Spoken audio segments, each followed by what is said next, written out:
Nature Revisited, the podcast. My name is Stefan Van Norden, and on this episode, we have Jeffrey Ryan sharing his ode to an old pine. Jeffrey has been featured before on Nature Revisited. First was the making of the Appalachian Trail, and more recently, this land was saved for you and me. Recently, Jeffrey sent me an article he had written called The Forest and the Tree, about a relationship he has had with a pine tree that goes back to his youth. I asked Jeffrey if he would expand on this article and share with Nature Revisited just what makes that relationship so important. But first, a word from our sponsors, Prairie Restorations from Princeton, Minnesota. Prairie Restorations is excited to sponsor today's episode of Nature Revisited. Founded in 1977 as one of the first native garden centers in the country, Prairie Restorations has grown and expanded the diversity of our native plants and services.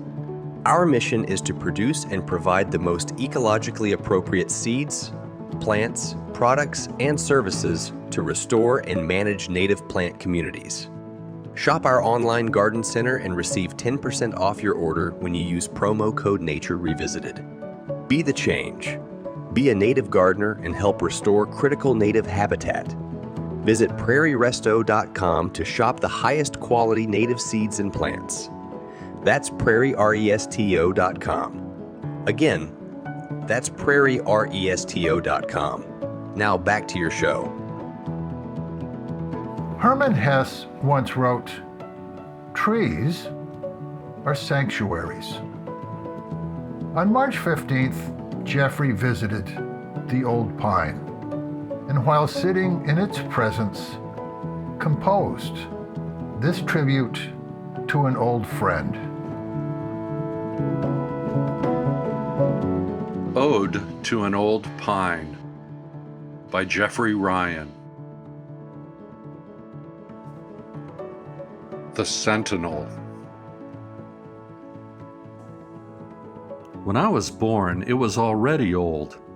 Ancient, really. 6.5 decades later, both of us are still standing tall. This is the story of how a single tree, one with a miraculous life, became one of the greatest influences in mine. The enormous yellow pine near the Maine coast and I share a trajectory, although my piece of it only makes up about 1/5 of its lifespan. It's not often we can experience a living piece of history, to place our hands on a tree that took root nearly 50 years before the Revolutionary War. To imagine how enormously the world has changed in the 310 years or so it has lived. Most things about the 240 years that preceded my first visit to the Sentinel Pine will always be a mystery, but one thing is certain. It owes much of its stature to the fact that it grew up on a farm. Like many patches of woods in New England, this parcel of land was cleared at one point. The stone wall at the base of the Sentinel marked the edge of a pasture. Rocks pulled from the fields and stacked with purpose, an enduring testament to growing enough food to get by. In spite of the arduous land clearing taking place around it, the Sentinel Pine was spared the axe, likely because it wasn't in the way. And man, did that tree thrive. With plenty of sunlight and little competition from others, it grew impressively in both girth and height. Today, the only remnants of that farm are the stone wall and a cellar hole about a 1/4 mile away. The fields disappeared decades ago, swallowed up by a succession of goldenrod, poplar, maple, and pines. Yet the Sentinel still towers above them all.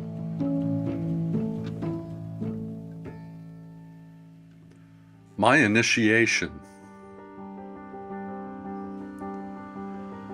Looking back on it, my introduction to the Sentinel was through a harmonic convergence of proclivity and proximity. My parents provided everything I needed for a love of the outdoors to take root.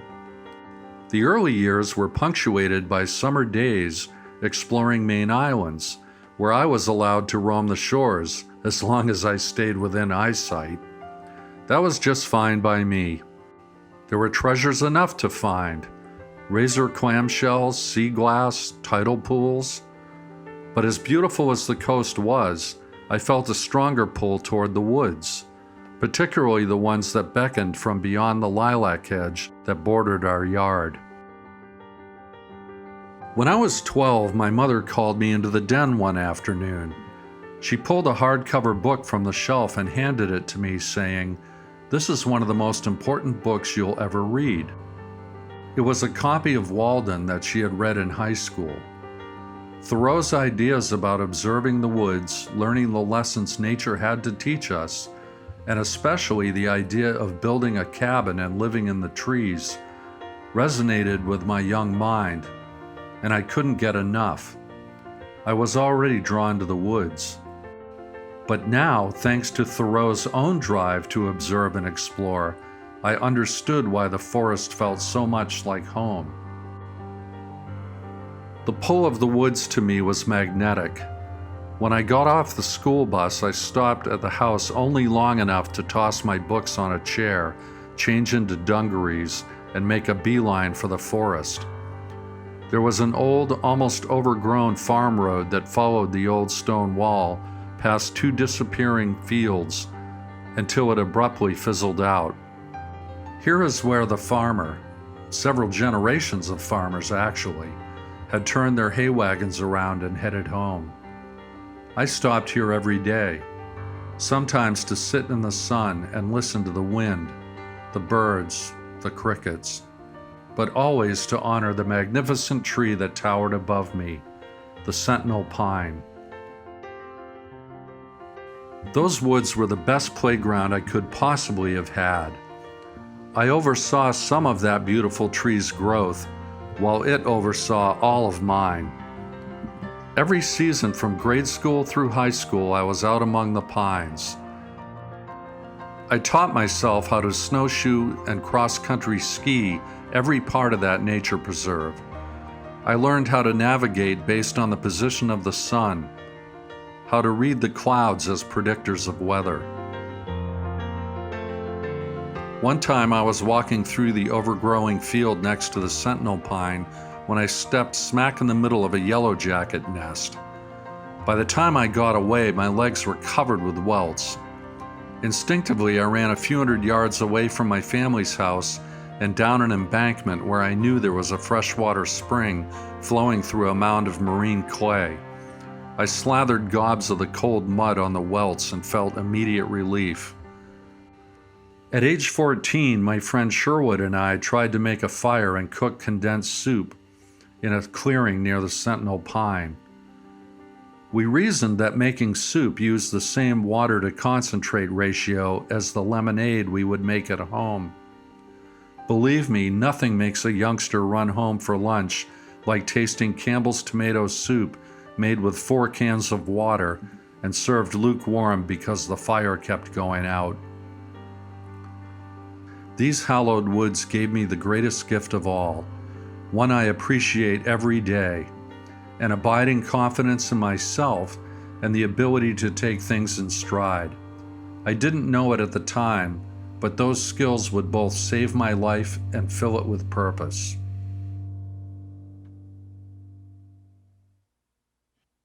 Finding my way. After I sauntered across the high school stage to get my diploma, I ran away to Wisconsin to attend college. I told friends and family that I wanted to see what it was like to live in a place where I didn't know a soul because it sounded adventurous. I believed the story myself, but now I know it was really to go to a place where I would be free to drink. In those years, the signs that I was an alcoholic were apparent to everyone, except me. I acted as if I was having fun for those 4 years, but inside I was truly miserable.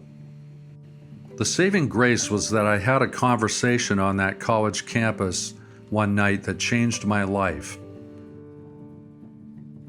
My college friend Mick and I started talking about doing something audacious in the outdoors when we got out of school. The Appalachian Trail was an obvious choice. We were both familiar with the 2,100-mile trail that ran from Georgia to Maine. We were also both well-versed in being in the woods and camping by then. We'd even taken trips to the Upper Peninsula of Michigan and the Smoky Mountains. We agreed that we would do the AT after we both graduated.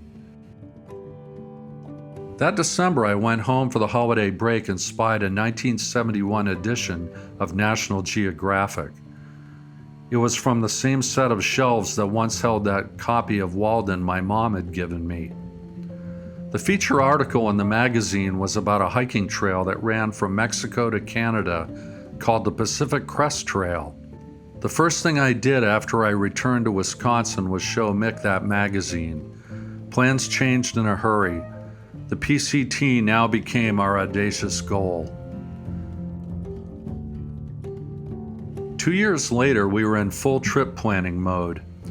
I moved back in with my parents at their behest to save money and dry food for the trip, most often 3 shifts a day, for 5 months. The only rules were that I had to assure my mother that I was hiking from Mexico to Canada because I wanted to, not because I was out to impress people. The second rule was I was never to dry onions in the house again. Everyone woke up with onion tears at 3 a.m. one morning. Living at home meant that I had daily contact with the sentinel pine again. Reuniting with those woods, that pine, provided a sense of stability and permanence that helped me reset my dial. After years of running away, I now had something to look forward to, an adventure I was walking into that felt as comfortable and familiar as my beloved patch of forest. On April 1st, 1983, we set foot into Mexico and turned north. On September 21st, we crossed into Canada. 40 years later, the term trip of a lifetime is still an understatement. We walked across deserts, climbed to nearly 11,000 feet, spent a month and a half post-holing our way through thigh-deep snow, and lived a life that was utterly fantastic. Sleeping under the stars, walking through vast landscapes, and learning to take life in stride. I couldn't have asked for more, and I can't imagine being that at home in nature from the get-go without the childhood experiences I had beneath the sentinel pine. Lying in the tent late at night and lacing up my boots in the morning were the times I thought of home the most. Would I even have been out here having the time of my life if my parents hadn't urged me to experience nature's thrall? How many other mothers would turn their dining room into a staging area for food drop boxes to be mailed to post offices for their son and friends to pick up in towns to keep their journey going strong? They say that doing a long-distance hike is one of the toughest things you'll ever do. What's tougher still is going back to the world of noise. The mountains, woods, and desert are all largely quiet. Wind, water, and wildlife become the music of your life. Coming back to the sounds of sirens, backup beepers, friolators, and other conveyances are, to coin a phrase, alarming. Once again, the Sentinel Woods came to my rescue, taking the edge off, allowing me to get my daily dose of sanity. Even though my parents and I had agreed that I wouldn't be staying with them after I got back from the trail, they gave me a 3-week reprieve. Oh, how I enjoyed those October walks in the woods. I'd pack my backpacking stove, walk past the Sentinel, and down to the creek where I'd make soup. The non-watered down kind this time. and sit just watching the tidal water moving through the marsh grass. After 2,000 plus miles of wandering, I was home again at last. Return of the Native. For the 3 decades following my return from the Pacific Crest Trail, I busied myself with 2 pursuits: establishing myself as a writer and hiking the Appalachian Trail. Both kept me away from the Sentinel Woods. I hadn't forgotten them, but I never seemed to have the time to visit. Commercial writing took more hours out of me than I should have been happy with. There were always new creative mountains to climb, deadlines to meet, money to be made. But I still carved out enough time to hike the entire Appalachian Trail and then some with my hiking buddy Wayne. Between 1985 and 2013, we traversed the entire trail in sections, in trips ranging from 3 to 17 days. We took the smorgasbord approach, hiking in Virginia one year, Pennsylvania the next, New Jersey the one after that, and so on, until we patched together all 2,100 miles. Even though I seldom made it to the Sentinel Woods, I continued to draw on the lessons they had for me, notably to enjoy living in the moment and being alone. Even though you are technically hiking with someone over vast distances, you aren't with them all the time. There are long stretches where you are hiking alone. If you don't enjoy your own company, you're in trouble. Thinking about anything or nothing at all while taking a 3-mile-per-hour jaunt is one of the most enjoyable activities I can imagine. I've been doing it now for over 5 decades, and there's no sign of it ever getting old. Time marches on. In the 2010s, my relationship with the Sentinel Pine took on an added measure of poignancy. In 2015, my father died at age 92, just short of 6 decades since he and Mom bought and lovingly restored the 1820 farmhouse I grew up in. 3 months later, Mom was gone too. Of course, there was only one place to go to gain my bearings.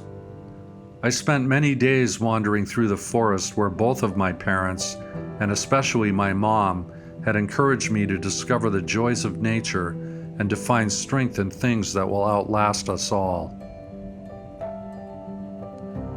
In the 8 years since my parents died, I became a full-time author. Unsurprisingly, what I write most passionately about are my experiences in nature and those who made the wild places so many of us benefit from, in both mind and spirit, possible. I feel enormous gratitude for those who had the foresight to set aside places like the nature preserve where I spent my youth, woods that were the classroom for my life.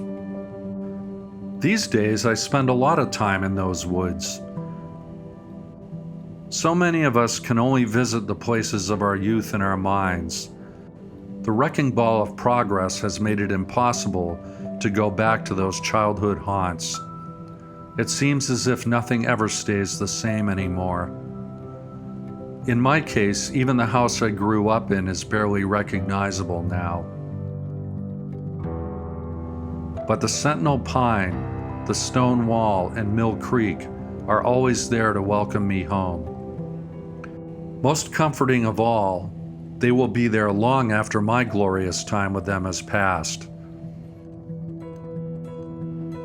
And every day, whether I get to the woods or not, I experience the gratitude and fulfillment of knowing just that. Not bad for an old man and an even older pine. Thoreau was right. The woods have much to teach us about nature and ourselves. How marvelous that I've had not a year to spend in the woods, but an entire lifetime. And if you're lucky, you'll find an old pine to share its wisdom too.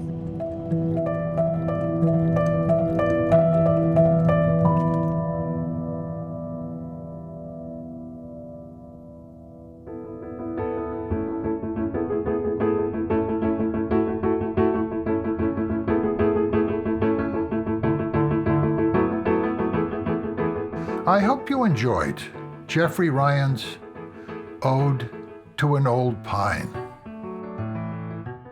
Nature Revisited would like to thank Prairie Restorations for sponsoring this episode of the podcast, and that you visit them for all your restoration needs, and that you will share Nature Revisited with friends, family, and colleagues. You can follow Nature Revisited on Facebook, Instagram, YouTube, and on our website, nordenproductions.com. That's Norden, Noorden, productions.com. The music for this episode is from Ben Cosgrove's latest album, The Trouble with Wilderness.